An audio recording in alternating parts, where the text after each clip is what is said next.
30 முதல் 40 நிமிடங்கள் உங்கள் தொலைபேசியின் இருதயத்தை துண்டித்து வைத்து விடுங்கள். உங்கள் செவிகளை எனக்கு கடன் கொடுங்கள். உங்கள் இருதயம் என் இருதயத்தின் அலைவரிசையோடு துடிக்கட்டும். உங்கள் கண்கள் என் கண்களோடு பொருந்தி இருக்கட்டும். கவியரசு கண்ணதாசன் குறித்து என் இதயத்தின் ஆழத்திலிருந்து நான் சொல்லப்போகிற இந்த கருத்துக்கள் நாடெங்கும் பரவுவதற்கு ஊடகங்கள் துணை இருக்கட்டும். இங்கு வந்திருக்கும் உங்களை எண்ணிக்கையில் நூற்றுக்கணக்கானவர்கள் என்று நான் குறைத்து மதிப்பிட மாட்டேன். நூற்றுக்கணக்கான கூட்டமாகிறது. நீங்கள் ஒவ்வொருவரும் 1000 பேருக்கு இணையானவர்கள். உங்கள் உணர்வு, உங்கள் செயல், உங்கள் மொழி எல்லாம் 1000 பேருக்கு சென்று சேருவது. நண்பர்களே, இந்த மேடையில் நான் சிறப்பிக்கப்பட்டேன். அருள் வடிவேல் சேகர் அவர்களுடைய ஆசையை என் தோள்கள் தாங்குமா என்று சோதித்து பார்த்திருக்கிறார். மாலையை கொண்டு வந்தார்கள்.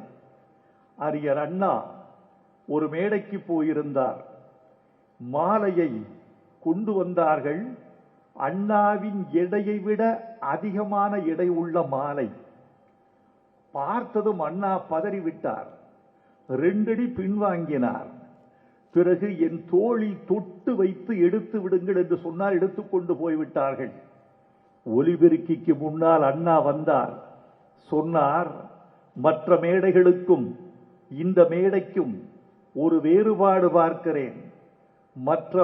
மற்ற மேடைகளில் மாலையை கொண்டு வருவார்கள், நான் அணிந்து கொள்வேன். இந்த மேடையில் மாலையை சுமந்து வந்தார்கள், நான் புகுந்து கொண்டேன் என்று சொன்னார். நான் புகுந்து கொள்ளக்கூடிய ஒரு மாலையை இந்த மதுரை வெளியில் பிறந்த என் மண்ணில் பூத்த இந்த மாபெரும் மலர்களை என் தோளுக்கு சூட்டி ஞான பீடத்தை பெற்றவனே, அதை தமிழுக்கு காணிக்கையாக்கியவனே, தமிழ் மண்ணில் பூத்த பூக்களை உன் தோளுக்கு சூட்டுகிறோம் என்று சூட்டினீர்களே. இந்த அன்புக்காக என் இறுதி மூச்சு உள்ளவரை தமிழுக்காக இயங்கிக் கொண்டே இருப்பேன். உங்கள் அன்பு போதும், இந்த கரவொலி போதும், இந்த பரவசம் போதும், இந்த பாசத்தின் நேசத்தின் பரிவு போதும் என்று நினைக்கிறேன். நண்பர்களே, கவிஞர்கள் ஏன் கொண்டாடப்படுகிறார்கள்? காரணம், கவிஞர்கள் உண்டாக்கப்படுவதில்லை. சட்டம் படித்தால் நீங்கள் வழக்கறிஞர், சட்டத்தில் தேர்ந்தால் நீதியரசர். ஒரு பொறியியல் கல்லூரியில் படித்தால் அவன் பொறியியல் கலையாளர். மருத்துவ பட்டம் பெற்றால் அவர் மருத்துவர். பேராசிரியர் பதவிக்கு மொழி தெரிந்தால் அவர் பேராசிரியர். கவிஞனுக்கு என்ன படிப்பு? இந்த எந்த படிப்புக்குள்ளும் கவிஞன் கட்டுப்பட மாட்டான்.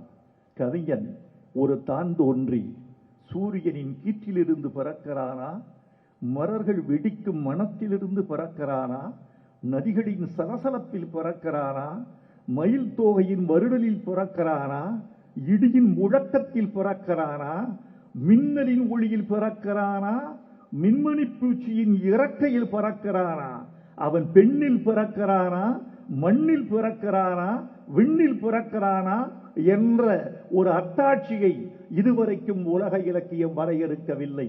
அவன் தோன்றுகிறான், தன்னிலிருந்து இன்னொன்றாய் தோன்றுகிறான். எல்லோரும் பார்ப்பது போல் அவன் பார்ப்பதில்லை, அவன் வேறு வழியில் பார்க்கிறான். எல்லோரும் ரசிப்பது போல் அவன் ரசிப்பதில்லை, அவன் வேறு வகையில் ரசிக்கிறான். லைலா மஜ்னூன் என்ற காதல் உங்களுக்கு தெரியும். லைலா ஒன்றும் பேரழகி இல்லையாம், கருப்பாம், மூக்கு கூட கொஞ்சம் சப்பையாம், எடை குறைந்தவள்தானாம்.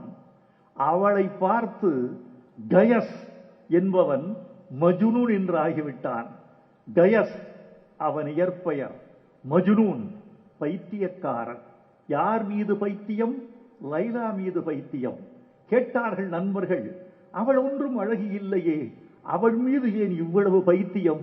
மஜ்னூன் சொன்னான், லைலாவை நீங்கள் மஜ்னூவின் கண்களால் பார்க்க வேண்டும், உங்கள் கண்களால் அல்ல. இந்த உலகத்தை தோழர்களே கவிஞர்களின் கண்களால் பார்க்க வேண்டும். சூரிய உதயத்தை, சந்திரோதயத்தை, புல்லின் புழகத்தை, பூக்களின் மலர்வை, நதியின் ஒலியை, குயிலின் கீதத்தை, மயிலின் ஆட்டத்தை, அழுக்கின் அழகை, வியர்வையின் வாசத்தை, எல்லாவற்றையும் நீங்கள் கவிஞனின் கண் கொண்டு பார்க்க வேண்டும். ஒருத்தி அழகி, எப்படி சொல்வீர்கள்? பார்த்தால் பார்த்து கொண்டு இருக்கலாம், இதுதான் எல்லோரும் சொல்வது. அவளை போன்ற அழகி 8 ஜில்லாவிலும் இல்லை, இப்படித்தான் சொல்வார்கள். அடடே, அவள் காது வள்ளைப்பூ, மூக்கு எட்பூ, கண்கள் குவளைப்பூ, தடங்கள் தாமரைப்பூ, விரல்கள் காந்தள், கழுத்து சங்கு புஷ்பம், அவள் அழகி, இப்படியெல்லாம் சொல்வார்கள். ஒரு கவிஞன் சொன்னான், அவளை படைத்து விட்டு பிரம்மன் குளத்திலே சென்று கைகழுவி கொண்டான், தாமரை பூக்கள் பூத்தன.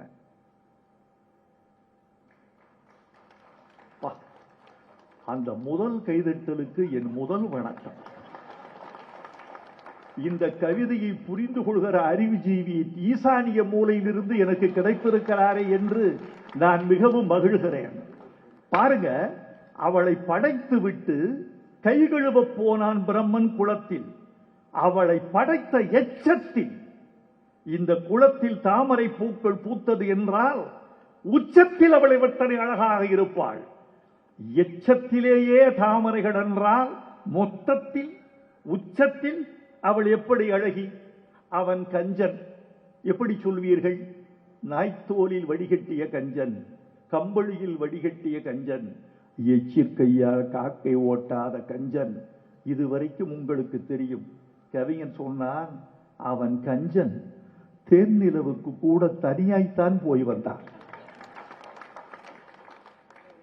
இப்படி சொல்லுவதற்கு வழக்கறிஞர்களும் நீதிபதிகளையும் தாண்டி, அறிஞர் பெருமக்களையும் தாண்டி ஒரு கவிஞன்தான் தன் உணர்ச்சியை, உள்ள கிடக்கையை, உள்ளுணர்வை, மொழியின் வலி வாங்கி உங்களுக்கு செலுத்துகிறான்.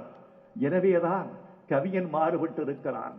தென்றல் வடக்கே இருந்து வருவது வாடை, கிழக்கே இருந்து வருவது கொண்டல், மேற்கே இருந்து வருவது கோடை, தெற்கே இருந்து வருவது தென்றல் என்று காற்றுக்கு பெயர் சூட்டியவன் தமிழன். இப்படிப்பட்ட மொழி, சொற்செழுமை வாய்ந்த மொழி, பொருட்செறிவு வாய்ந்த மொழி, இலக்கணமும் இலக்கியமும் பண்பட்ட மொழி. இந்த மேடையில் நான் அடைந்த முதல் மகிழ்ச்சி என்ன தெரியுமா தோழர்களே? நீதியரசர் தலைமை தாங்கிய போது கூட அல்ல, அந்த மாமனிதன் எனக்கு மாலை சூட்டிய போது கூட அல்ல, இங்கே வரவேற்புரையில் என்னை புகழ்ந்து சொன்னதற்கு கூட அல்ல, இங்கே தொகுப்பாளர் என் பெருமையை மிகுத்து சொன்னாரே அப்போது கூட அல்ல. இந்த மேடையில் முதலில் தமிழ்த்தாய் வாழ்த்து பாடப்பட்டது என்பதுதான் எனக்கு மகிழ்ச்சி. தமிழ்த்தாய் வாழ்த்து முதலில் பாடப்படுகிற விழா தமிழ் விழா, தமிழனின் விழா, உணர்ச்சி மிக்க விழா. அந்த விழாவில் நான் நிற்கிறேன். இப்படிப்பட்ட மொழியில் தென்றல் தெற்கிலிருந்து வருகிறது. அந்த தென்றல் மெதுவாக வரும். இதைத்தான் சமஸ்கிருதத்தில் மந்த மாருதம் என்று சொன்னார். நம்மாளு தென்றல்னு ஒரு வார்த்தையில சொன்னான், சமஸ்கிருதத்தில் மந்த மாருதம்ங்கிறான். மாருதம் என்றால் காற்று, மந்தம் என்றால் தளர் நடை போட்டு வருவது. தளர் நடை போட்டு வருகிற தளர்ந்த காற்றுக்கு தென்றல் என்று பெயர். சரிதானா? இந்த தென்றலை ஒருவர் சொன்னான். எப்படி வந்ததுன்னா, பணக்கார வீட்டு கர்ப்பிணி போல் பையன் நடந்தது தென்றல். உழைப்பாளி வீட்டு கர்ப்பிணி பிரசவத்தின் முன்னிமிஷம் வரைக்கும் அம்மி அரைத்துக் கொண்டிருப்பாள், கதிரெடுத்துக் கொண்டிருப்பாள், உலக்கை குத்திக் கொண்டிருப்பாள், விறகு சேகரித்துக் கொண்டிருப்பாள், உலை வடித்து இறக்கிக் கொண்டிருப்பாள். தன் வலி தானா வந்த பிறகுதான் அவள் மருத்துவச்சியை அழைப்பாள்.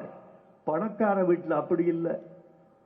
என்றைக்கு கரு உண்டாயிற்று என்று தகவல் வருகிறதோ அன்றிலிருந்து அவள் மிதப்படுத்தப்படுகிறாள். அதுதான் அவளுக்கு அவர்கள் செய்கிற இடையூறு.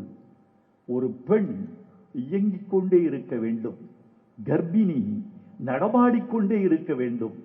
பணக்கார வீட்டு கர்ப்பிணியை போல பைய வந்தது தென்றல். இந்த தென்றலை எங்கள் கவியரசன் எழுதுகிறான்.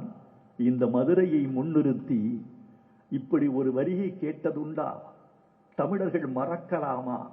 தமிழர்களே, இந்த தொழில்நுட்ப புரட்சி வந்த பிறகு, இந்த சமூக ஊடகங்கள் வந்த பிறகு, இந்த ரீல்ஸ் கலாச்சாரம் வந்த பிறகு, இந்த தொலைபேசி கலாச்சாரம் வந்த பிறகு தமிழர்கள் நீங்கள் முன்னோடிகளை அதிகமாக மறக்கிறீர்கள், மறக்கடிக்கப்படுகிறீர்கள்.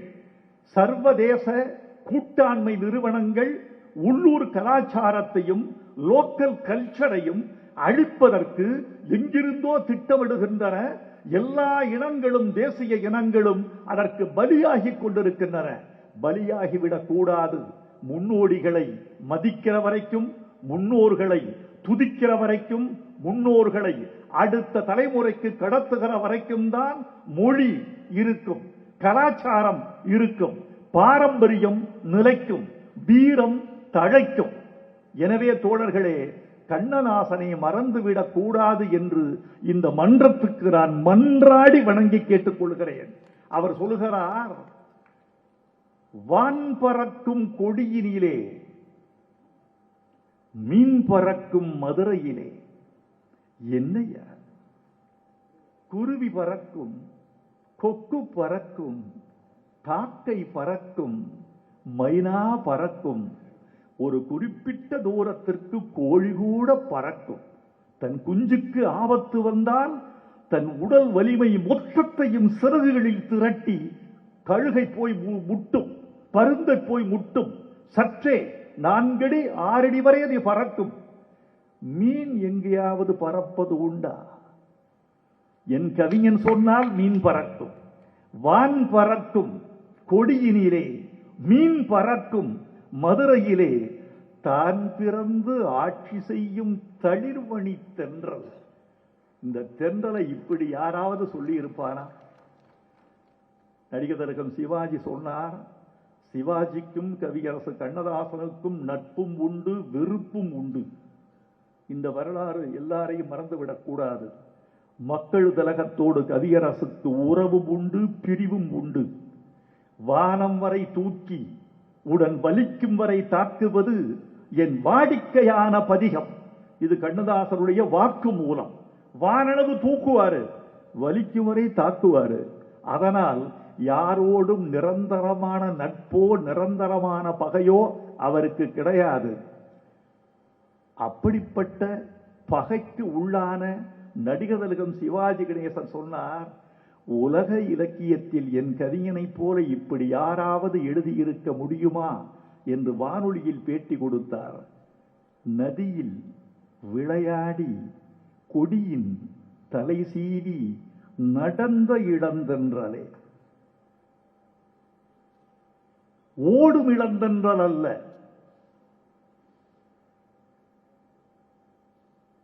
என்ன அழகு!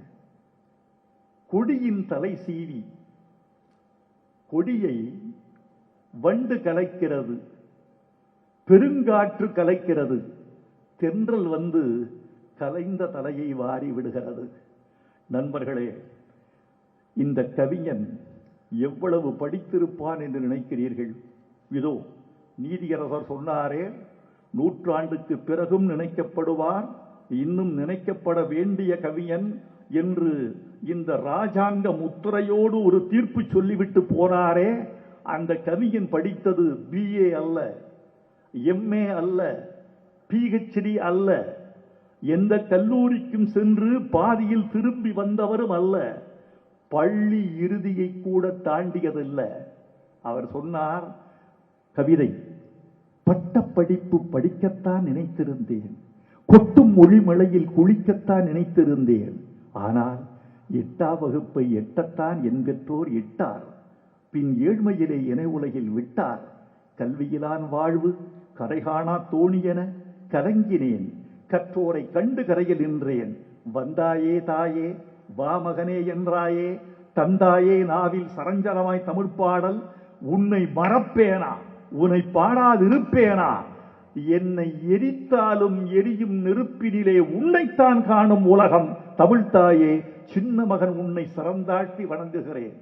இந்த கவிதையை இன்றைய 10ஆம் வகுப்பு மாணவனுக்கு சொல்லிக் கொடுங்கள். கல்லூரியில் BA BSc பாடம் வைக்க வேண்டும். இந்த கவிதையை சொல்லி காட்டுகிற போது உன் நாவுக்கு தமிழ் வசப்படும்.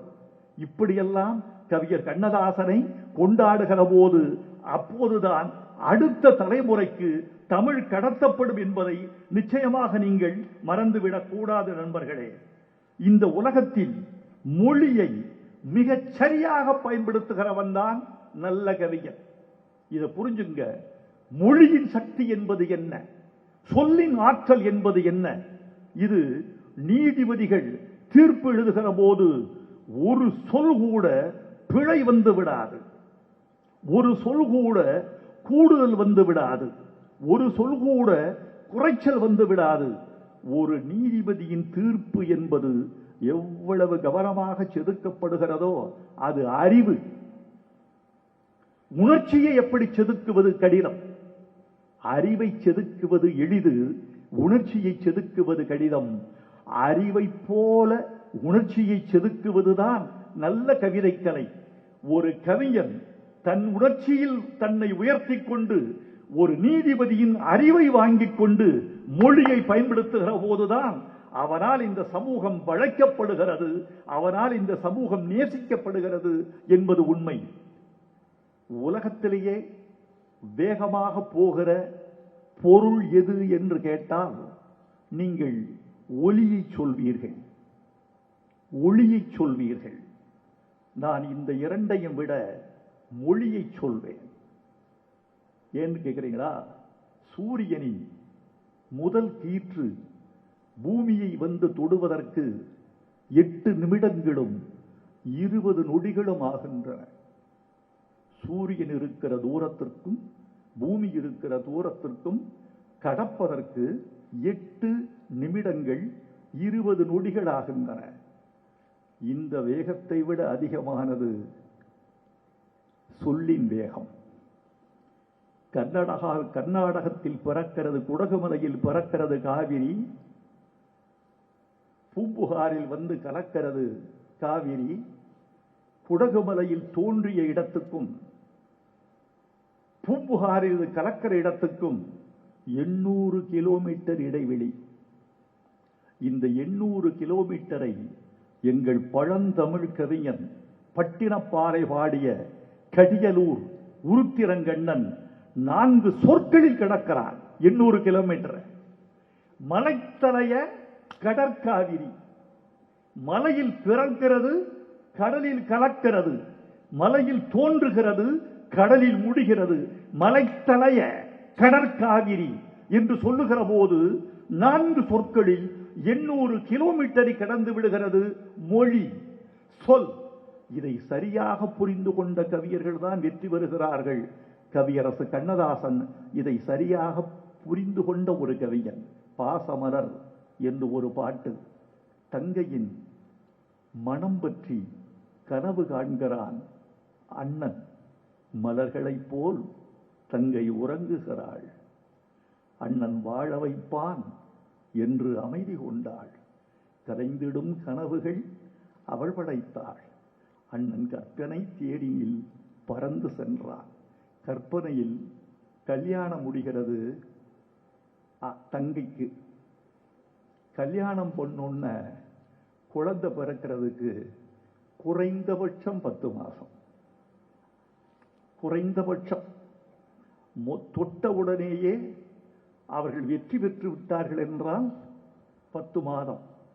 இந்த 10 மாதத்தை 6 வார்த்தைகளில் கண்ணதாசன் கடந்து காட்டுகிறார்.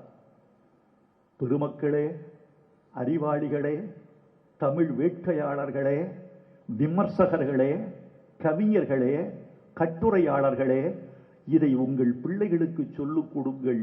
மொழியின் வேகம் என்ன என்று கண்ணதாசன் சொன்னார். பூமணம் கண்டவள் பூமணம் கொண்டவள் பால் மணம் கண்டாள்.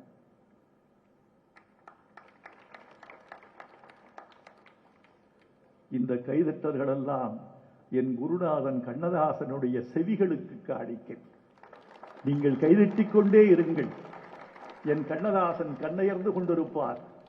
தான் ஒருவன் எழுதிய தமிழ் அவன் தலைமுறைக்கு பிறகும் பேசப்படுவதுதான் புகழ். இருக்கிற போது அவன் அதிகமாக திட்டப்படுவான், இருக்கிற போது விமர்சிக்கப்படுவான். இறந்த பிறகுதான் ஒரு கவிஞன் கொண்டாடப்படுவான். இருக்கும் போதே புகழ்ந்திருந்தால் அவன் செத்திருக்கவே மாட்டான். நான் வேடிக்கையாக சொல்வேன், பாவிகளே, இங்கு யாராவது இறந்து போனால் ஒரு வாரம் அவன் புகழை ஊடகங்கள் பாடுகின்றன, அச்சு ஊடகங்கள் பாடுகின்றன, சமூக ஊடகம் பாடுகிறது, மேடைகளில் கொண்டாடப்படுகிறார். பாரதி ராஜா இறந்து போனார், ஒரு வாரம் புகழ் மாலை. பாக்யராஜ் இறந்து போனார், 10 நாள் புகழ் மாலை. ஜானகி இறந்து போனார், அதே வேலையாக இருக்கிறீர்களே பாவிகளே. அவர்கள் உயிரோடு இருக்கிற போது இதை செய்திருந்தால் அவர்கள் செத்திருக்கவே மாட்டார்களே பாவிகளே. தயவு செய்து எனக்கு பின்னால் என்ன செய்ய போகிறீர்களோ அது இப்போதே சொல்லி தொலைத்து விடுங்கள். கண்ணதாசன் கேட்டார், நான் இறந்தால் எல்லோரும் அழுவீர்களா? அழுவோம். எப்படி அழுவீர்கள்? அழுங்கள் என்றார். எல்லாம் சிரித்தார்கள். பாவிகளே, உங்களுக்கு அழக்கூட தெரியவில்லையே, உங்களை நம்பி எப்படி சாவது? இது கண்ணதாசன் ஸ்டேட்மெண்ட். பூமணம் கொண்டவள் பால்மணம் கண்டாள். பூ அது சிம்பல் ஆஃப் செக்ஸ். பால் தாய்மையின் சிம்பல். எங்க பூமணம் கல்யாண மேடை, பால் மணம் பிரசவம். அவருக்கு ஒரு சந்தேகம் வந்துருச்சு. வைரமுத்து சொல்லுவான், அப்பரும் கைதிட்டுவார்கள், ஆனா உடனே இது புரியுமா என்று அவருக்கு சந்தேகம் வந்திருக்கிறது கண்ணதாசனுக்கு. பூமணம் கொண்டவள் பால்மணம் கண்டாள்னா புரியுமா? அவர் எழுதிய பாசமலர் வந்தது 61. இந்த 61இல் நீதியரசர் அவர்களே, தமிழ்நாட்டின் மொத்த கல்வி விகிதம் 21%. வெறும் 21% தான் படித்த மக்கள். அந்த பாமர மக்களுக்கு இந்த பொருள் புரியுமா என்று சந்தேகம் வந்த கவிஞன் 2வது வரியில விளக்கம் சொல்றார். பூமணம் கொண்டவள் பால்மணம் கண்டாள், பொங்கிடும் தாய்மையில் சேயுடன் நின்றாள். முதல் வரி மூலம், அடுத்த வரி உரை. கவிஞனே மூலத்தையும் எழுதி உரையையும் எழுதிவிட்டு போகிற கவிஞன் கண்ணதாசன் அன்றி வேறு யார் என்று சொல்ல வேண்டும். நண்பர்களே, கவியரசு கண்ணதாசன் ஓர் அதிசயம். இதையெல்லாம் பதிவு செய்யுங்க. ஏன் அதிசயம் என்று சொல்லுகிறேன்? படித்தவன் தான் கவிதை எழுத முடியும், இலக்கியத்தை கரைத்து குடித்தவன் தான் கவிதை எழுத முடியும் என்ற நிலையை மாற்றி சிறுகூடற்பட்டியிலே பிறந்து காரைக்குடியிலே வளர்ந்து சென்னையிலே நிலை கொண்ட ஒரு பாமரன் கவிஞராக 100 ஆண்டு காண முடியும் என்பது கண்ணதாசனை கொடுத்திருக்கிறார். கல்விக்கும் கவிதைக்கும் சம்பந்தமில்லை. அவரை போல வாழ்க்கையில் சுதந்திரமான மனிதனை பார்க்க முடியாது. சுதந்திரமாக பல பேர் இருந்தாலும் 8 அடி சுவர்களுக்குள் இருப்பார்களே தவிர கதவுக்கு வெளியே எவரும் சுதந்திரமாக இருப்பதில்லை. அறைக்குள் இருந்த சுதந்திரத்தை அம்பலத்திலும் சொல்லி காட்டிய துணிச்சல் கண்ணதாசனுக்கு உண்டு. அவர் மது அருந்துவார் என்பதை இந்த சமூகத்தின் கடைக்கோடி மனிதனும் அறிவான். ஆனால் மது அருந்துகிறவனை நீங்கள் எல்லோரும் எவ்வளவு வசைபாடுவீர்கள், எவ்வளவு ஒதுக்கி வைப்பீர்கள், எவ்வளவு பழிப்பீர்கள். ஆனால் நான் குடிகாரன் என்று அவர் சொன்னார். இந்த சமூகம் அவரை பரவாயில்லை மகனை, நீ பார்த்துக்கு நீ போயிட்டு வா என்று அவருக்கு வழிவிட்டதே தவிர அவரை பழிக்கவில்லை. காரணம், அவன் மதுவை விட உயர்ந்தது அவன் தமிழ், அவன் மதுவை விட போதை உள்ளது அவன் தமிழ். அவர் சொன்னார், நீதியரசர்கள் இருக்கிறீர்கள், அவர் சொன்ன கவிதையை உங்களுக்கு படித்திருப்பீர்கள். அவர் கேட்கிறாரு, ஓர் கையிலே பெண்ணும் ஓர் கையிலே மதுவும் சேர்ந்திருக்கும் வேளையில் என் ஜீவன் பிரிந்தால்தான் நான் வாழ்ந்த வாழ்க்கை நலமாகும். இப்படி சொல்ல உமர் கயாமுக்கு பிறகு இப்படி சொன்ன கவிஞன் தமிழில் தான் இருக்கிறான். அவன் பெயர் கண்ணதாசன். ஓர் கையிலே பெண்ணும் ஓர் கையிலே மதுவும் சேர்ந்திருக்கும் வேளையில் என் ஜீவன் பிரிந்தால்தான் நான் வாழ்ந்த வாழ்க்கை நலமாகும். இல்லையெனில் இங்கதான் கிளைமாக்ஸ் வைக்கிறார். எப்பவுமே ஒரு சிலைக்கு கிளைமாக்ஸ் தெரியுமா? கை வெடித்து, தலை வெடித்து, உடல் வெடித்து, இடை வெடித்து, பாதம் வெடித்து, நகம் வெடித்து, எல்லாம் வெடித்த பிறகு ஒரு சிற்பி கடைசியில் செய்கிற காரியம் கண் திறப்பு. கடைசியில தான் கண் திறப்பார்கள். கண் முதல்ல திறந்துட மாட்டாங்க. இந்த கடைசி சாங்கியம் கண்ணுக்கு, கண் திறப்பது தான் சிலைக்கு. கடைசியா கவிஞன் கண் திறக்கிறான். இந்த கடைசி வரியில என்ன சொல்றார்? ஏன் இதையெல்லாம் செய்யற? பெண்ணோடு சிநேகம், மதுக்கோப்பை, இதெல்லாம் ஏன் செய்யற? என்ன?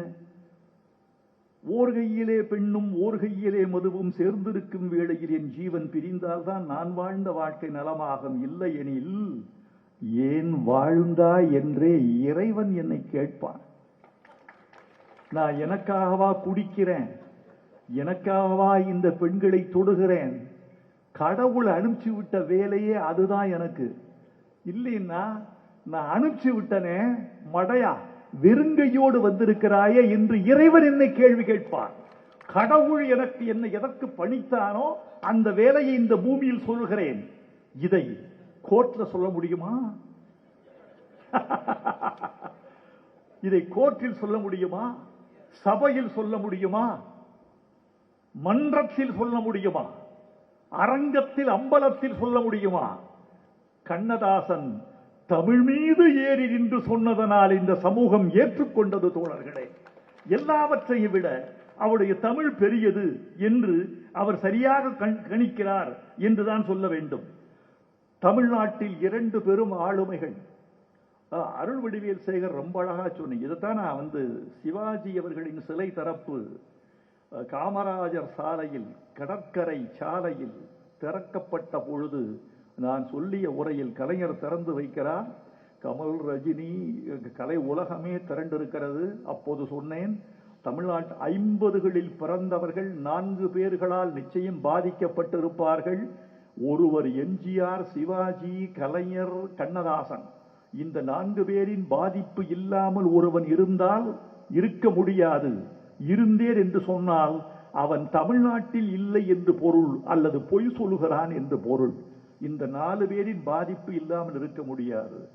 இந்த 4 பேர்ல 3 பேரோடையும் இயங்கியவர் கண்ணதாசன். எம்ஜிஆருக்கு உலகத்தில் யார் செய்த உதவிகளையும் விட கவிஞர் கண்ணதாசன் செய்த உதவி மிகப்பெரியது. எல்லாருக்கும் ஒரு விடுகதை இருக்கு. என்னன்னு? அவரை இன ரீதியாக தமிழ்நாட்டில் தனிமைப்படுத்த பார்த்தார்கள். யாரு? எங்க ஊர்ல கேட்பாங்க, எம்ஜிஆர் என்ன ஆளுக? கிராமத்து பாணியில் இப்படிதான். அவங்க என்ன ஆளுக? மலையாளியா? எல்லாரையும் கேட்பாங்க. கலைஞர்களை கூட ஜாதி வைத்து அழைக்கக்கூடிய மரபு தமிழ்நாட்டில் இருந்தது, இருக்கிறது என்று சொல்வதற்கும் நான் தயங்க மாட்டேன். இந்த மலையாளி என்பதனால் தமிழர்களின் கலாச்சாரத்தை விட்டும் தமிழ்நாட்டு புவியியல் வட்டத்தை விட்டும் அவர் வெளியே இருக்க வேண்டியவராக கருதப்படுகிறார் என்று நினைத்த பொழுது கவியரது கண்ணதாசன் அவரும் தமிழர்தான் எழுதி காட்டினார். எப்படி? பேசுவது கிளியா இல்லை பெண்ணரசி மொழியா, பாடுவது கவியா இல்லை பாரிவள்ளல் மகனா? இது யாரு கேட்கிறது? பெண் கேட்க. பெண் சொல்றா, இவ சொல்றாரு, நீ சேரனுக்கு உறவா செந்தமிழர் நிலவா? டே, மலையாளி என்பவன் சில நூற்றாண்டுகளுக்கு முன்னால் சேரன். சேரன் யார்? தமிழன். எனவே ஆதி தமிழனுடைய குடியிலிருந்து வந்தவன் நீ, அதனால் நீயும் தமிழன் என்று எம்ஜிஆரை தமிழச் சாதியிடமிருந்து காப்பாற்றிய மொழி கண்ணதாசன் மொழி. பாடுவது கவியா, பாரிவள்ளல் மகனா, சேரனுக்கு உறவா? சேரன் யாரு? மலைநாட்டுக்காரன். செந்தமிழர் நிலவா? சேரன் இருந்து செந்தமிழ் கூட்டு விட்டார். இப்படி இந்த பிம்பத்தில்தான் எம்ஜிஆர் எழுந்து நின்றார். எம்ஜிஆரை தூக்கி நிறுத்தியது அவருடைய வசனமும் சண்டையும் மட்டுமல்ல, கண்ணதாசனுடைய தமிழும் கூட என்பதை மறந்து விடாதீர்கள். கண்ணதாசன் தமிழ் அவரை தூக்கி நிறுத்தியது. நாடோடி மன்னன் வசனம் கண்ணதாசன், மகாதேவி வசனம் கண்ணதாசன், மதுரை வீரன் வசனம் கண்ணதாசன், ராணி சம்யுக்தா வசனம் கண்ணதாசன், ராஜா தேசிங்கு வசனம் கண்ணதாசன். பாட்டு எழுதுவதற்கு முன்னால் வசனத்தில் கொடிகட்டி விட்டுத்தான் இங்கு வந்தார். இந்த வசனம் எழுதுகிற காலகட்டத்தில் பட்டுக்கோட்டை மேல இருந்தார். பட்டுக்கோட்டையின் கொடி பறந்து கொண்டிருந்த போது பாட்டெழுத வாய்ப்பு கிடைக்காத கண்ணதாசன் வசனத்தில் உள்ளே புகுந்தார். உரைநடையில் கொடிகட்டிக் கொண்டிருந்தார். பட்டுக்கோட்டை இறந்த பிறகு ஒரு ஆசனம் வெற்றிடமானது. அந்த வெற்றிடத்தில் ஏறி கண்ணதாசன் அமர்ந்து கொண்டார் அல்லது காலம் அவரை அமர்த்தி வைத்தது. சிவாஜிக்கு எவ்வளவு பெருமை சேர்த்தார் தெரியுமா? தன் கவிதைகளையே சிவாஜிக்கு காணிக்கை ஆக்கினார். எம்ஜிஆர் படங்களில் கண்ணதாசன் எழுதியது லட்சியம், சிவாஜி படங்களில் கண்ணதாசன் எழுதியது தத்துவம். ஒரு பக்கம் லட்சிய தமிழ், இன்னொரு பக்கம் தத்துவ தமிழ். இந்த இரண்டு குதிரைகளின் மீது கண்ணதாசன் ராஜா மாதிரி சவாரி பண்ணிட்டார். இது எத்தனை பேருக்கு கிடைக்கும் இந்த வாய்ப்பு? இந்த வாய்ப்பு அரிதான வாய்ப்பு. சொன்னாரு, தொட்டால் சுடுவது படித்தால் மட்டும் போதுமா? தொட்டால் சுடுவது நெருப்பாகும், தொடாமல் சுடுவது உறவாகும். தெரிந்தே கெடுப்பது உறவாகும், பகையாகும். தெரியாமல் கெடுப்பது உறவாகும். இது எங்கிருந்து எடுத்தது எனக்கு தான் தெரியும். அவர் எடுத்தது கவிதை. தொட்டபின் பாம்பு என்றும் சுட்டபின் நெருப்பு என்றும் பட்டபின் உணர்வதே என் பழக்கம் என்ற ஆன பின்பு கெட்டவன் அழுகைதானே கெடுவதை நிறுத்தல் வேண்டும், பட்டபின் தேரல் தானே பட்டிடத்தார்கள் வாழ்வு. இந்த கவிதையை எடுத்து சிவாஜிக்கு கொடுத்தார். சிவாஜியின் பாத்திரம் அப்படி ஜொலிக்க தொடங்கியது. ரெண்டு தட்டு, ரெண்டு கை, ஒருவரை இந்த கையிலும் ஒருவரை மறுகையிலும் தாங்கியது கண்ணதாசன் தமிழ். இடையில கருத்து வேறுபாடுகள் வந்தன. இவரும் சும்மா இருக்க மாட்டார். இயல்பு, அவருடைய இயல்பு அப்படி. இப்படி தன்னை தானே தன்னுடைய தமிழையும் கவிதையையும் எல்லோருக்கும் பங்கு போட்டு கொடுத்தவர் இவர்தான். ஒரு சொல்றேன், ஊடக நண்பர்களுக்கு ஒரு சொல். தமிழ் திரைப்பட பாட்டு உலகில் எப்போதெல்லாம் கவிஞர்கள் கோலோச்சுகிறார்களோ அப்போதெல்லாம் தமிழ் திரைப்பட பாட்டு நன்றாக இருந்தது.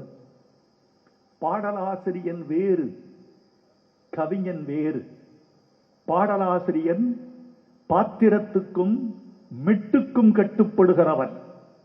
கவிஞன் தன் உணர்வு, தன் சிந்தனை, தன் லயம், தன் மொழி இவற்றை வெளியிலிருந்து திரட்டி பாத்திரத்துக்கு பந்தி வைக்கிறவன். அவன் அது வேற, இது வேற. இவன் தான் சுமைத்த உணவை பரிமாறுகிறவன், கடையிலிருந்து வாங்கிட்டு வந்து பரிமாறுகிறவன். இவன் வீட்டு சமயம், அது கடை சமயம். இந்த மாதிரி மகாகவிகள் 2 பேர் இருந்தார்கள்.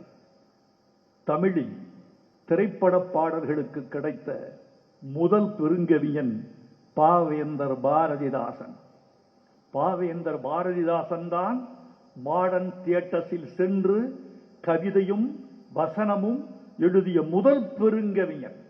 இப்போது சொல்கிறேன், பாரதியார் காலத்தில் மட்டும் சினிமா என்ற ஊடகம் இருந்திருந்தால் பாரதியார் தான் இந்தியாவின் நட்சத்திர கவிஞனாக இருந்திருப்பார். சந்தேகமே வேண்டாம். அந்த ஊடகம் அவனுக்கு இல்லை.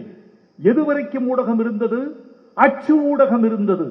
அச்சு ஊடகத்தில் சுதேசமித்திரனில், இந்தியாவில் சக்கரவர்த்தினி என்ற இதழில் ஆசிரியர் யாரு? பாரதியார். இந்த 3 பத்திரிகைகளிலும் அவர் ஆசிரியர். அச்சு ஊடகம் என்ற தொழில்நுட்பம் வந்த போது அதை கைப்பற்றிக் கொண்டார் பாரதி. சினிமா என்ற ஊடகம் வந்திருந்தால் அதையும் அவர் கைப்பற்றி இருப்பார், இன்னும் செழுமை செய்திருப்பார். மகாகவி பாரதிக்கு காலம் கை கொடுக்கவில்லை. அதற்கு பிறகு அவர் பாடலை எடுத்து காலம், எங்க ஊர்ல ரஹீம் டாக்கீஸ்ல, பெரியகுளம் ரஹீம் டாக்கீஸ் நான் அதிகமாக படம் பார்த்த இடம். அதுல கப்பலோட்டிய தமிழன் ரிலீஸ் ஆகுது. அதுல பாடல்கள் மகாகவி பாரதியார்னு போட்டிருந்தது. எல்லா பாடல்களும் பாரதியார் பாடல் தான். இசை ஜி ராமநாதன், இயக்கியவர் பந்துலு, சிவாஜி நடிக்கிறாரு. படம் பார்த்துட்டு வெளியே வந்து எல்லாரும் போய்கிட்டு இருக்கோம். 2 பேர் எனக்கு முன்னாடி பேசிட்டு போறாங்க. பாட்டெல்லாம் நல்லா இருந்தது இல்லப்பா, ரொம்ப நல்லா இருந்ததுப்பா. யாரோ பாரதியாரா, விட்டா கண்ணதாசனை ஜெயிச்சிருவாங்க போடுறங்க. நான் பள்ளி மாணவன், நான் காதார கேட்டது, திரைப்பட புகழ் ஒரு மகாகவியை கூட மறைத்து விடும் என்பதற்கு இதைவிட பெரிய உதாரணம் வேறென்ன வேண்டும்? நல்ல கவிஞன் பாட்டுக்கு பந்தி வைக்கிற போது இசை செழுமை பெறுகிறது, மொழி செழுமை பெறுகிறது, பாத்திரம் செழுமை பெறுகிறது. அப்படித்தான் நல்ல கவிஞர்கள் கவிதை எழுதத்தான் ஆசைப்படுவார்கள். கண்ணதாசன் கவலை இல்லாத மனிதன் ஒரு படம் எடுத்தார். அந்த படத்துக்கு பிறகுதான் தமிழ்நாட்டிலேயே அதிகமாக கவலைப்படுறவன் நான் தான் சொன்னார். படத்துக்கு பேரு கவலை இல்லாத மனிதன். அவருக்கு சந்திரபாபு என்ற நடிகர் செய்த அழிச்சாட்டியம் கொஞ்ச நஞ்சம் அல்ல, அவர் தண்ணி காட்டிட்டார். இதெல்லாம் இனிமே பேசலாம், இனிமே பேசினா தான் நிகழ்காலம் விழிப்பா இருக்கும். அவர்கிட்ட போய் அவர் கால்ஷீட் வாங்கவே முடியல, படத்தை அறகுறையா முடிச்சு விட்டாரு. கவலை இல்லாத மனிதன். அந்த படத்துல எனக்கு பிடித்த பாட்டு இருக்கு. தத்துவம் தத்துவம் என்கிறீர்களே, இதை விட பெரிய தத்துவம் உண்டா? தத்துவம் என்பதற்காக நீங்கள் ஆதிசங்கரையும், காண்ட், ஜெர்மன் பிலாசபர்ஸ், அப்புறம் உபநிடதங்கள், வேதங்கள், இவைகளையெல்லாம் தேடி போக வேண்டியதில்லை. தேடி போகலாம், கடைசியில் பார்த்தால் நம்ம கவியரசு கண்ணதாசன் அந்த சாயலில் நிறைய பயணம் செய்திருக்கிறார் என்பதை நீங்கள் கண்டறிவீர்கள். பிறக்கும் போதும் அழுகின்றார், இறக்கும் போதும் அழுகின்றாய், ஒரு பொழுதேனும் கவலை இல்லாமல் இருக்க மறந்தாய் மானிடனே. முகிலின் கண்ணீர் மழைத்துளி என்பார், இரவின் கண்ணீர் பனித்துளி என்பார். இயற்கை அழுதால் உலகம் செழிக்கும், மனிதன் அழுதால் இயற்கை சிரிக்கும். இது பாடல். இந்த பாடலுக்கு மூலம் இன்னொன்று, அது ஒரு கவிதை. அந்த கவிதையும் கண்ணதாசன் எழுதியதுதான். வானம் அழுவது மழை எனும் போது, வையம் அழுவது பனி எனும் போது, கானம் அழுவது கலை எனும் போது, கவிஞன் அழுவது கவிதை ஆகாதோ. இந்த கவிதையை தூக்கி அப்படியே பாட்டுக்குள் பந்தை வைத்தார். அப்படித்தான். அப்புறம் மிக முக்கியமான ஒன்று,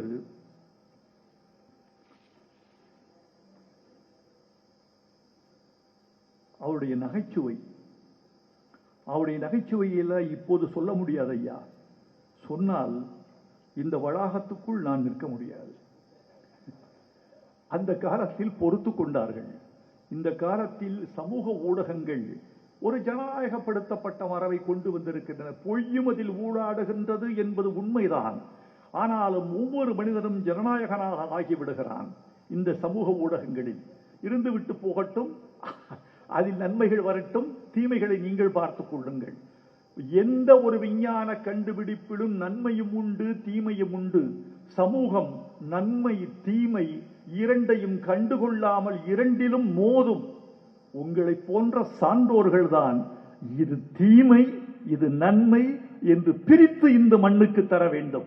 நாங்கள் இன்னும் நம்பிக்கையோடு இந்த இந்தியா ஜனநாயகம், அடித்தட்டு மனிதன், இந்த ஏழை சமூகம் இன்னும் நம்பிக்கையோடு வாழ்வதெல்லாம் கடவுளை நம்பி அல்ல தோழர்களே, நீதிமன்றங்களை நம்பித்தான் இந்த உலகம் இன்னும் நம்பிக்கையோடு இருக்கிறது.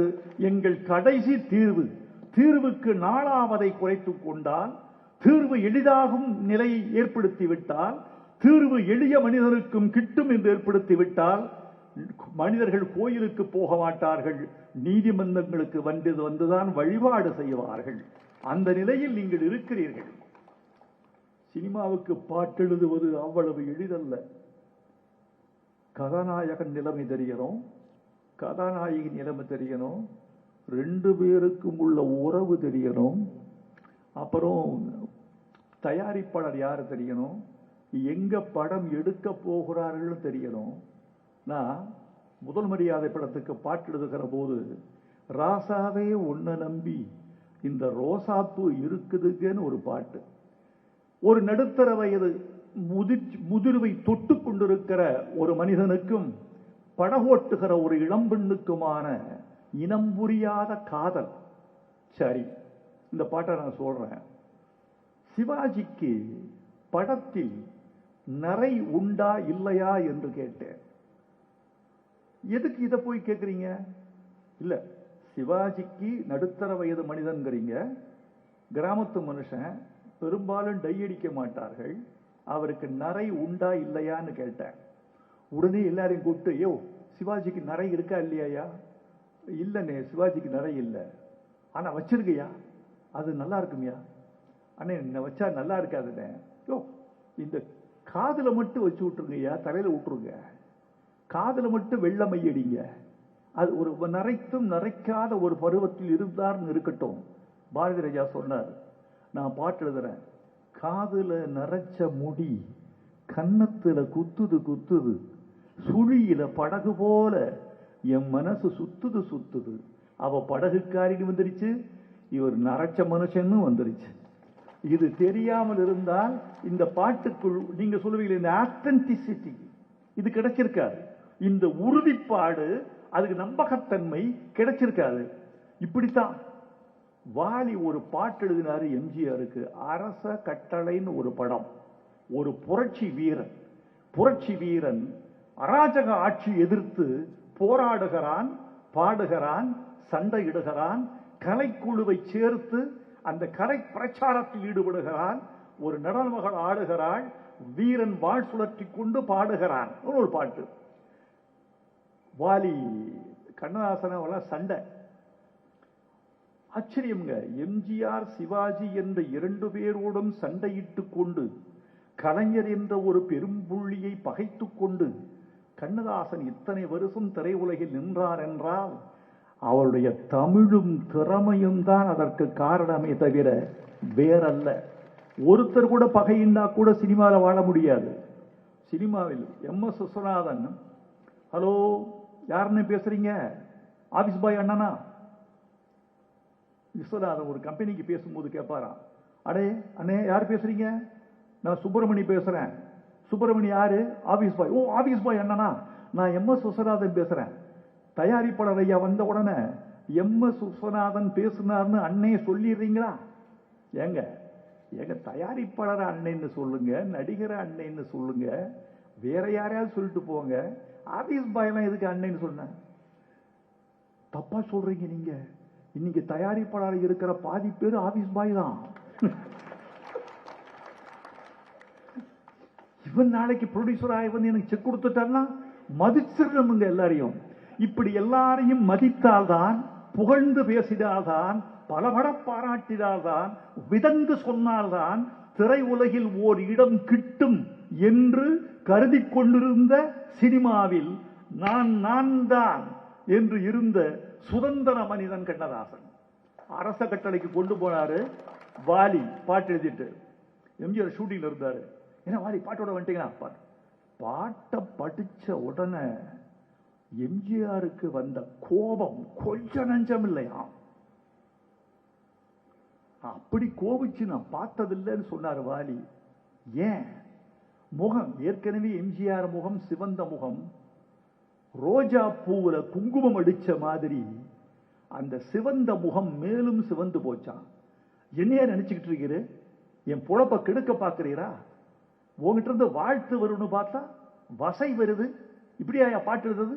எடுத்துட்டு போயா. என்ன நீ எழுதிட்டேன், போயா எடுத்துட்டு போயா. போயிட்டாரு. அண்ணே, இவ்வளவு நீங்க வாலிய கோவிச்சதே இல்லை. அப்படி என்னன்னு எழுதிட்டாரு. என்னையா பாட்டு எப்படி எழுதிருக்காரு? ஆண்டவன் கட்டளையின் முன்னாலே உன் அரச கட்டளை என்ன ஆகும் எழுதியிருக்காரு.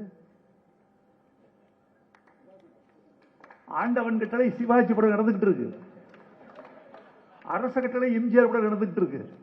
இவர் என்ன பண்ணாரு, அராஜகம் செய்கிற அரசனை பார்த்து எழுதுறாரு, ஆண்டவன் தான் எங்களுக்கெல்லாம் அரசன், நீ யார்ங்கிற பொருள்ல நல்ல பொருளில் தான் எழுதியிருந்தார் வாலி. ஆண்டவன் கட்டளை முன்னாலே உன் அரச கட்டளை என்ன ஆகும், ஆண்டவன் உன்னை வீழ்த்தி விடுவான் என்று பொருள்பட எழுதியிருக்கிறார் வாலி. ஆனால் நிலைமை வேற. புரொடக்ஷன்ல என்ன இருக்குன்னு தெரியாதவன் போயிட்டா இருக்க முடியாதங்க. நிகழ்காலம் பூரா தெரியணும். நிகழ்காலம் எல்லாம் தெரிந்தால்தான் நிலைக்க முடியும். அப்ப ஆண்டவன் கட்டளை ஜெயிச்சிரும், அரச கட்டளை அவுட்டுன்னு சொல்றீங்களா? இனிமே இந்த பாட்டு எழுதக்கூடாது. முத்துக்கூத்தன் ஒருத்தர், அவர் கூப்பிட்டார். நாடோடி வண்ணல சம்மதமான பாட்டு எழுதினவர் முத்துக்கூத்தன். அவர் ஒரு நாடக நடிகர். அவரை கூப்பிட்டு எழுதியார். அதுதான் ஆயிரம் கைகள் மறைத்து நின்றாலும் ஆதவன் மறைவதில்லை, ஆணைகளிட்டே யாதெடுத்தாலும் அலைகடல் ஓய்வதில்லை, ஆடிவா. அந்த பாட்டு ஆனானப்பட்ட வாலிக்கே காலின்ற நிலைமை வந்ததுன்னா மற்ற கவியர்கள் நிலைமை எங்களை போன்றவர்கள் என்ன ஆகும்? கவியரசர் கண்ணதாசனுக்கு அப்படி ஒரு வந்தது. ஊனமுற்ற கணவன், ஆறுதல் சொல்லுகிற மனைவி, கை ஊனம் கால் ஊனம் பாகப்பிரிவரை. சரோஜாதேவி மனைவி கணவனுக்கு ஆறுதல் சொல்லுகிறார். என்னங்க, ஒரு கை ஊனமா போச்சுன்னா என்ன தப்பு? தங்கத்திலே ஒரு குறை இருந்தாலும் தரத்தினில் குறைவதுண்டோ எழுதினார். தமிழ் உலகத்தில் பிச்சு கிச்சு விமர்சனங்கள். தங்கத்துல குறை இருந்தா தரம் குறையத்தானே செய்யும். 24 கேரட் வேற, 22 வேற, செம்பு அதிகமா கலந்தா அது வேற, வேற வேற உலோகங்கள் சேர்ந்துட்டா மாற்று வேற. 24 கேரட்ல நகை செய்ய முடியாது என்றுதான் கொஞ்சம் செம்பு கலக்கிறார்கள். தங்கத்தை வளைக்க, தங்கத்தை இழைக்க சேர்க்கிறாங்க. தங்கத்துல குறை இருந்தால் தரத்தில் குறையத்தானே செய்யும். தப்பா எழுதிட்டாரு. உன்னை கவிஞர் சொல்றாரு, நான் சரியாத்தான் எழுதுனேன், படி எடுத்தவன் பாட்டை கெடுத்துட்டான். என்ன, தங்கத்திலே ஒரு குறைவு இருந்தாலும் தரத்தினில் குறைவதுன்னு எழுதியிருந்தேன். 12 கிராம் 8 கிராமா இருந்தாலும் தங்கம் தங்கம் தான். அது 18 கிராம் தங்கம், அது 17 கிராம் ஆகி போச்சு. அளவு குறையுமே தவிர தரம் குறையாது. தங்கத்திலே ஒரு குறைவு எழுதியிருந்த அவர் குறை இருந்தாலும் எழுதிவிட்டாரு. பழி எம்எல்ஏ வந்துடுச்சு. உதவியாளரை போய் கேட்டாங்களாம், அப்படியான்னு. அதெல்லாம் ஒண்ணும் இல்ல, அது குறை இருந்தாலும் சொன்ன. தமிழ் இப்படியெல்லாம் காப்பாற்றும். என்னை தமிழ் ஒரு முறை காப்பாற்றியது அமெரிக்காவில். ரவிவர்மன் எழுதாத கலையோ அப்படின்னு ஒரு பாட்டு.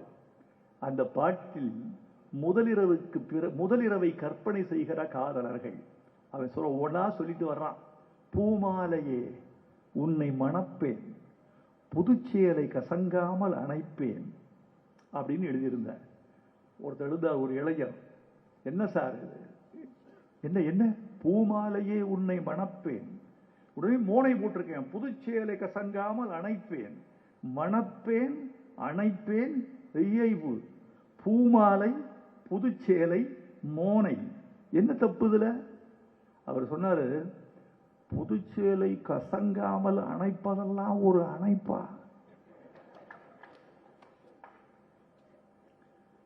சேலை கசங்கிடுமே நினைச்சான்னா அவன் காதலனா, அவன் கணவனா? முதலாக கனவியை முத்தமிட போகிறவன் இப்படியெல்லாம் கணக்கு போட்டால் முத்தத்தில் சாரம் இருக்குமா? குறைந்தபட்சம் ஈரம் இருக்குமா? இப்படி எல்லாம் கேட்டார். உட்காரு தம்பி, உனக்கு அனுபவம் பத்தாது.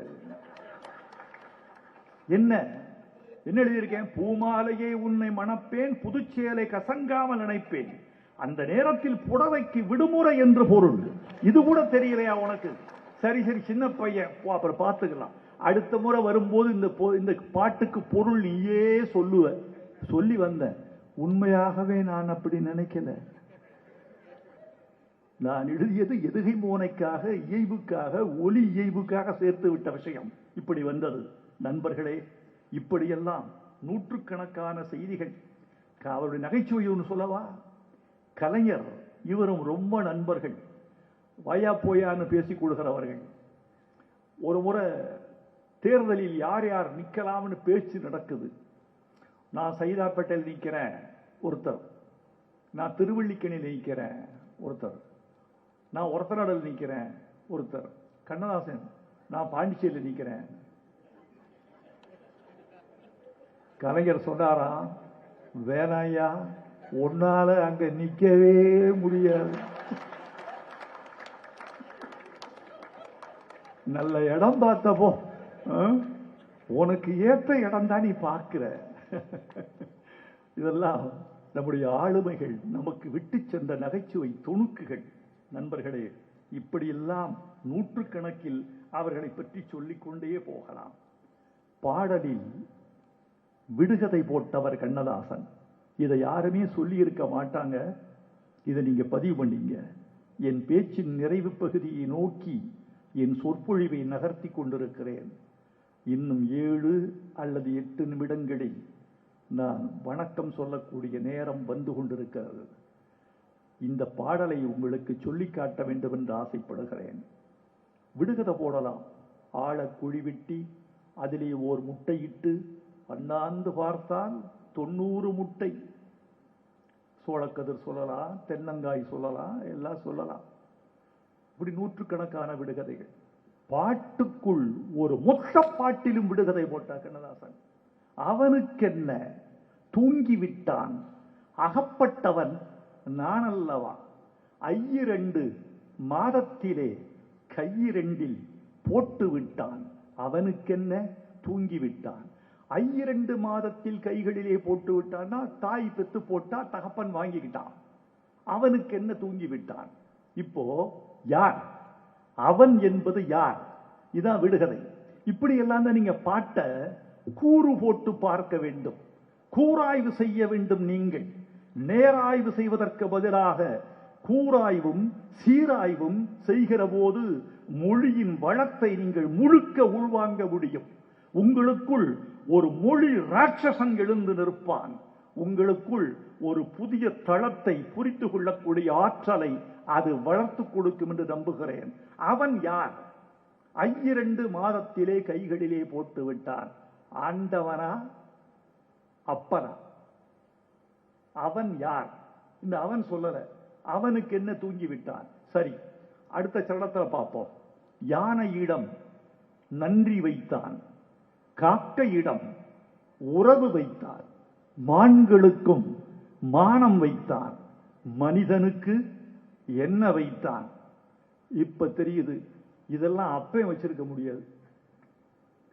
யானைக்கு நன்றியை, காக்கைக்கு உறவை, மான்களுக்கு மானத்தை ஒரு அப்பன் வச்சிருக்க முடியாது, ஆண்டவன் தான் வச்சிருக்க முடியும். அப்படி என்றால் அவன் என்பவன் அப்பன் அல்ல, ஆண்டவன். கிளியர் ஆயிடுது. சரி, அந்த ஆண்டவன் யார்? பிரம்மனா, சிவனா, விஷ்ணுவா, இயேசுவா, அல்லாவா? அடுத்த சடத்துக்கு வரணும். நீங்க வானில் உள்ள தேவர்களை வாழ வைக்க விஷம் குடித்தான், ஊரில் உள்ள விஷத்தையெல்லாம் நான் குடிக்க வைத்து விட்டான். பார்க்கடலை அசுரர்களும் தேவர்களும் கடைந்த பொழுது வந்த விஷத்தை முதலில் அறிந்தியவன் சிவபெருமான். அந்த விஷத்தை தடுத்தவள் பார்வதி என்று புராண கதை சொல்லப்படும். சிவனின் கழுத்தில் உள்ள நீல நிறத்திற்கு அவள் விஷத்தை கையால் பிடித்து தடுத்ததிலும் அந்த விஷம் மேலும் ஏறாமலும் கீழும் இறங்காமலும் கழுத்தில் நின்று விட்டதும் தான் காரணம் என்பது இந்துக்களின் நம்பிக்கை, சிவன்களின் நம்பிக்கை. இப்ப சிவன் அவன், அவன்தான் சிவன், சிவன்தான் அவன், சிவபெருமானைத்தான் அவன் என்று ஆரம்பிக்கிறான் கவிஞன். 1 2 3 இப்படி விடுகதை போட்ட நினைத்து அவர் எழுதினாரா எனக்கு தெரியாது. எனக்கு இந்த விடுகதையின் விடையை தேடுவதற்கு ரொம்ப நாள் ஆனது. இது விடுகதை என்று புரிந்து கொள்வதற்கே எனக்கு ரொம்ப நாள் ஆனது. கலை என்பது என்ன தெரியுமா? நீதியரசர்களுக்கும் ஒரு குழப்பம் இருக்கத்தான் செய்கிறது. ஆபாசத்திற்கும் கலைக்கும் என்ன வேறுபாடு என்று பார்த்தால், நம் வாழ்க்கையில் ஆபாசம் என்பது உடன் பிறந்தது. பாலுணர்வு என்பது மனிதனின் இரத்தத்திலும் ஜீன்ஸ்களிலும் அவருடைய ஹார்மோன்களிலும் இருப்பது. மனித விருத்திக்காக இயற்கை செய்து வைத்த ஏற்பாடு இந்த பாலுணர்ச்சி, காமம் என்பதெல்லாம். இந்த பாலுணர்ச்சிக்கும் காமத்துக்கும் ஆபாசத்துக்கும் இருக்கிற எல்லை மிக மிக நுண்ணியது, மயிர் இழையினும் மிக்கது. அது நூலை விட சின்னது, மிக மெல்லிய சுவர்தான். அந்த சுவருக்கும் இந்த சுவருக்கும் உள்ள இடைவெளியில் இயங்குகிறது கலையும் காமமும். இந்த கலைக்கும் காமத்துக்கும் உள்ள இடைவெளியை மிக நன்றாக புரிந்து கொண்டவர் கண்ணதாசன். நான் காதல் என்னும் கவிதை சொன்னேன் கட்டிலின் மேலே. காதலன் சொல்றான், நான் காதல் என்னும் கவிதை சொன்னேன் கட்டிலின் மேலே. மனைவி திருப்பி அடிக்கிறார், அந்த கருணைக்கு நான் பரிசு தந்தேன் தொட்டிலின் மேலே. மிக முக்கியமானது, நான் காதல் நீதியரசர்களுடைய மேன்மையான கவனத்திற்கு இதை உள்ளாக்குகிறேன். இல்ல, மிக முக்கியம். அவங்க கட்டில் பரிசுக்காக இல்ல, நீங்க என்ன இப்படி சிரிக்கிறீங்க? அவர்களின் தீர்ப்புக்கு துணை இருக்கின்றதற்காக சொல்லுங்க. அதாவது, காதல் என்னும் கவிதை சொன்னேன் கட்டிலின் மேலே, பரிசு தந்தேன் தொட்டிலின் மேலே. எதுக்கு? அந்த கருணைக்கு. பாலுணர்ச்சி என்பது காமம் அல்ல, ஒருவர் மீது ஒருவர் காட்டுகிற கருணை. அடிச்சாயா கவிஞன்? உனக்கு நான் செய்கிற கருணை, எனக்கு நீ செய்கிற கருணை, அதனுடைய விளைவு இந்த தொட்டில். அதை வன்முறையாக செய்வது மலரினும் மெல்லிது காமம். சிலர் அதன் செவ்வி தலைப்படுவார். திருக்குறள் மலரை விட மென்மையானது. அது காஞ்ச மாடு கம்பங்கொல்லையில் புகுந்தது போன்றது அல்ல, அது மெல்லியது, மயிலிறகு போன்றது, மலர் கொண்டு செவிமடல்களை வருடுவது போன்றது, ஒரு மழைக்காற்று உள்ளாடையை உரசிப் போவது போன்றது, மெல்ல மெல்ல எழுப்பப்படுவது. அது கண்ணியம் மிக்கது, அது பெருமை மிக்கது, அருமைக்குரியது. ஒருவரை ஒருவர் நிறைவு செய்வது. ஆண் பெண்ணை ஊற்றியும் பெண் ஆணை ஊற்றியும் தங்களை நிரப்பிக் கொள்கிற அத்வைதம்தான் காமம். இதை ஆபாசம் செய்வது தப்பு. இன்னொன்று சொன்னாரு, நீயும் நானும் நேற்று ஓரறையில் கிடந்தோம், உறவு கொண்டோம். இது உரைநடையில் நான் சொல்வது. இதை கவிதையில் சொல்கிறார் கண்ணதாசன். சுற்றி 4 சுவர்களுக்குள் தூக்கமின்றி கிடந்தோம். இது ஓகே, இட்ஸ் a ஸ்டேட்மெண்ட். இது ஒரு வாக்கு மூலம். அடுத்த வரி ஒரு வாக்கு மூலத்திலிருந்து கவிதைக்கு தாவுகிறது. கண்ணதாசனுக்கு ரொம்ப பிடித்தமான உத்தி. சுற்றி 4 சுவர்களுக்குள் தூக்கமின்றி கிடந்தோம், சிறு துன்பம் போன்ற இன்பத்திலே இருவருமே நடந்தோம். அந்த காதல் உணர்ச்சியை துன்பம் போன்ற இன்பம், இன்பம் போன்ற துன்பம், இப்படி இளைய தலைமுறைக்கு சொல்லிக் கொடுத்தால் அத்துமீறல்கள் வருமா? அவசரங்கள் வருமா? பாலியல் கல்வியை கூட நான் மிக மென்மையாக, பாலியல் காமமாக இருந்தால் அது தப்பு, விஞ்ஞானமாக இருந்தால் அது சரி. இது விஞ்ஞானமாக சொல்லிக் கொடுங்கள் பிள்ளைகளுக்கு.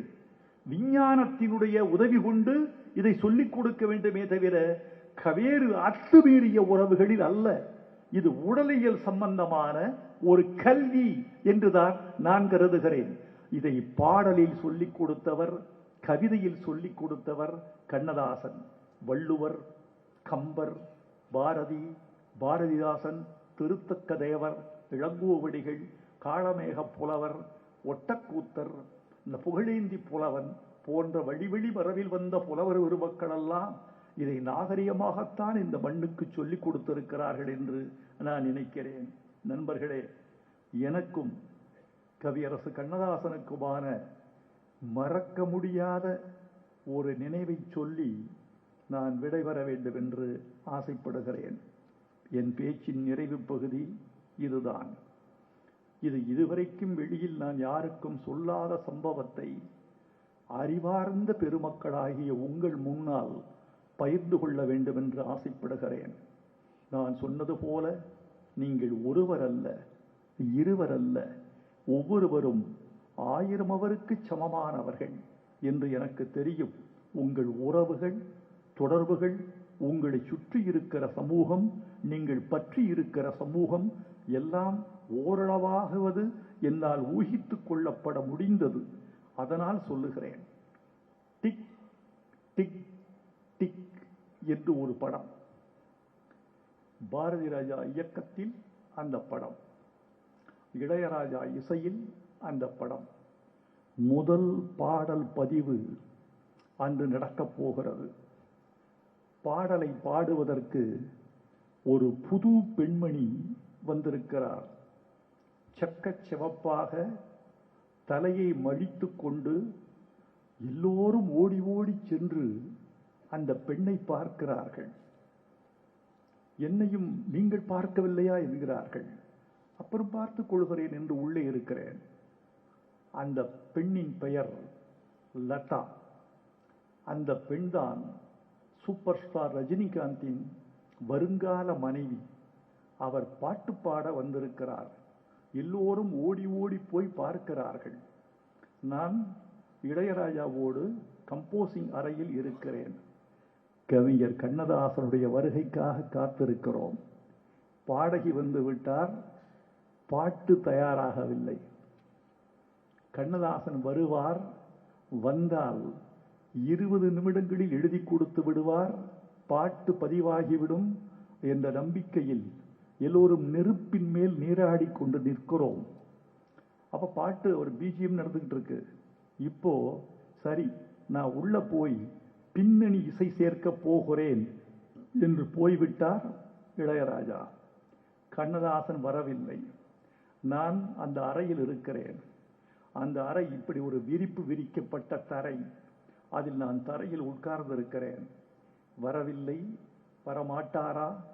கண்ணதாசனுக்கு பிடித்த ஒரு கவிதை உண்டு. புத்தனின் மதமும் இயேசுவின் மதமும் பூமியில் உள்ளது போல் எனக்கென ஓர் மதம் என்னில் உள்ளது.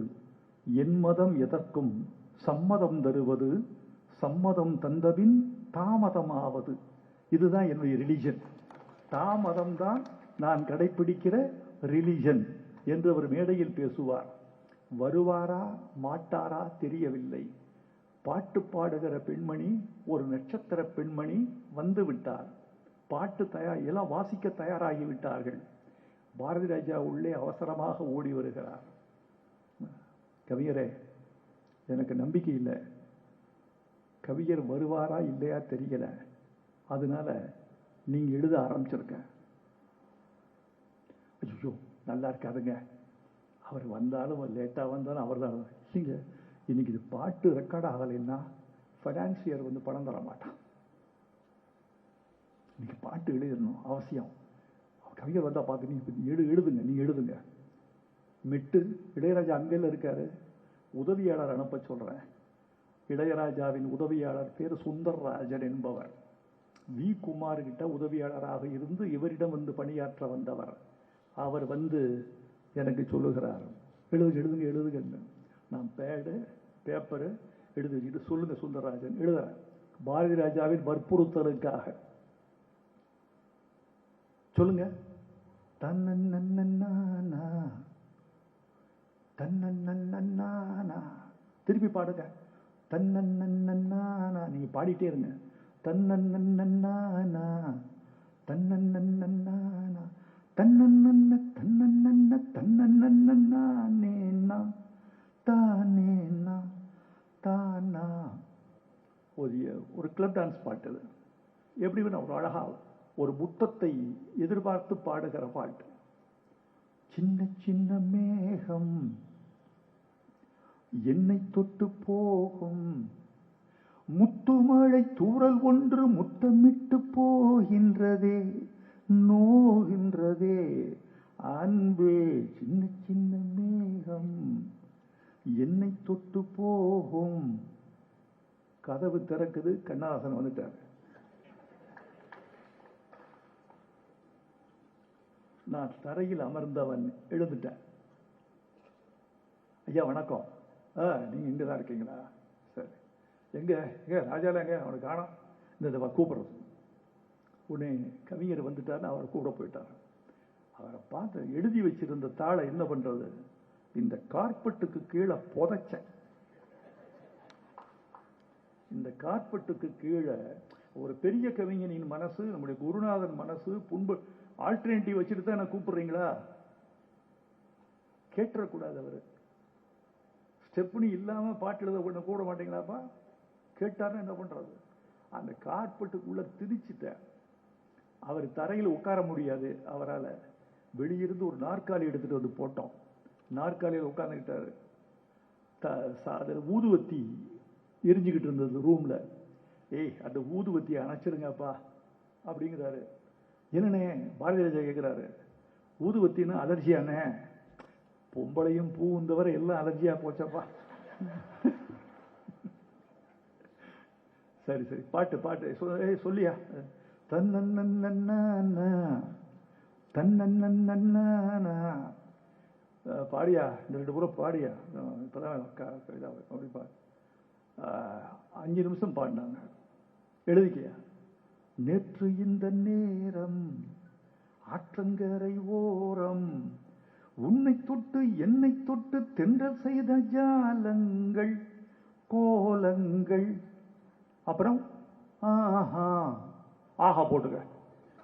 ஆஹா உடனே கொண்டு போய் கொடுத்து லதா ரஜினிகாந்த் பாடி, நான் எழுதிய பாட்டு இன்னும் கார்பெட்டுக்குள்ளே இருக்கிறது, கண்ணதாசன் பாட்டு காற்றில் இருக்கிறது.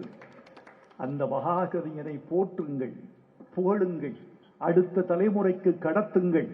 கண்ணதாசன் புகழ் உள்ளவரை தமிழின் புகழ் காற்றில் இருக்கும். அடுத்த தலைமுறைக்கு சொல்லிக் கொடுங்கள், தமிழர்களுக்கு சொல்லிக் கொடுங்கள். கண்ணதாசன் தமிழை காற்றுக்கும் சொல்லிக் கொடுங்கள். இந்த வாய்ப்புக்கு நன்றி சொல்லி வணங்கி விடைபெறுகிறேன். நன்றி.